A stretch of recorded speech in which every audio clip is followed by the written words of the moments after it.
The greatest story ever told is not fiction. What if the greatest myth is actually the most faithful report of what happened to us? What would you do upon discovering that humanity was once swept from the earth, and that this is written in hundreds of places? More than 500 cultures, separated by oceans and millennia, tell the same story.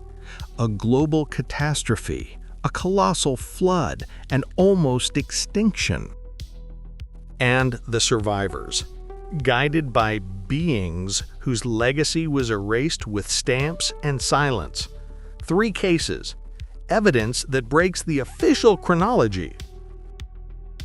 The obvious case is the one people avoid connecting: the universality of the flood.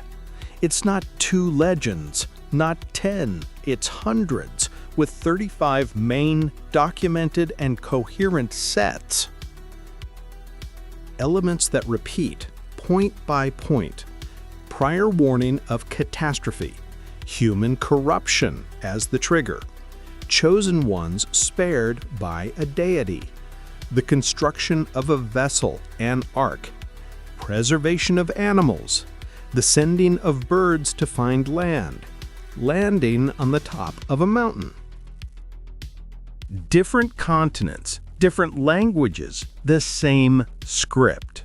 The coincidence hypothesis goes into a coma when the details are identical. The explanation few want to face: survivors of a single lineage repopulated the world. Vivid memory carried forward as a sacred duty. They call it a myth. We call it a species scar. Truth does not vanish. It seeps through the margins of every culture. If the flood is a global memory, it wasn't the only reset. The Hopi elders preserved the structure missing from textbooks: successive worlds. This is the 4th world. Before it, 3 worlds fell. First world, sinking lands and earthquakes. The ground opened and the sea rushed in. Second world, total freezing. Life held its breath. Third world, the most advanced. Machines, conveniences, powers, and pride. Corruption grew. Nature responded. The flood swept the board. In 1992, the Hopi voice echoed at the UN. Cycles, not lines. Remembrances, not fables. The linear reading of progress is comfortable and false. We've been here before. We've climbed higher. We've fallen deeper.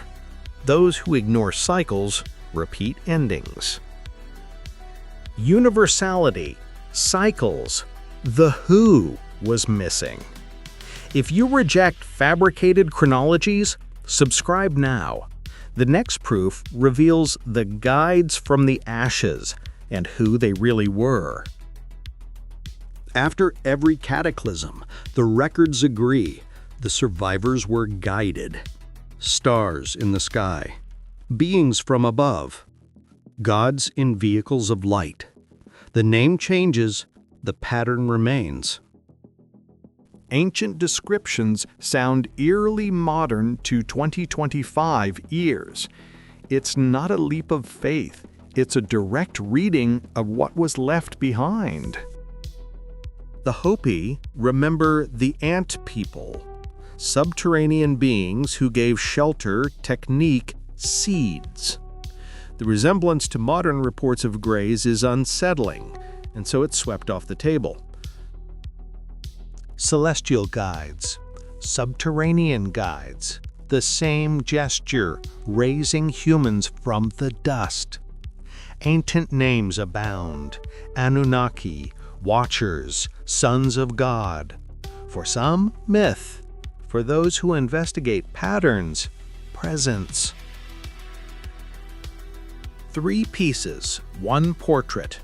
Universal flood, lost worlds, mysterious guides. Together, this evidence exposes what textbooks dodge. We live by cycles. There was a golden age, higher than we dare admit. The blow came, water and fire. Few remained, and they were not alone. They rebuilt. They fragmented knowledge. They sealed secrets. What was technology became magic. What was record became myth. The linear version, simple, didactic, obedient, took the place of memory. The pages are not missing. The right pages are torn out, folded, hidden.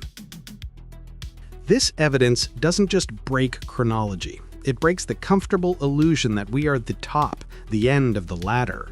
History is not a closed book. It is a living archive. And now, part of it is back in your hands.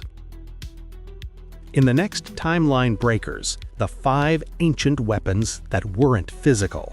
War waged on a battleground modern science barely recognizes. If you reject amputated versions of the past, subscribe, compare, question, keep what withstands the blades of time. Truth lies in the fragments, and we keep gathering them.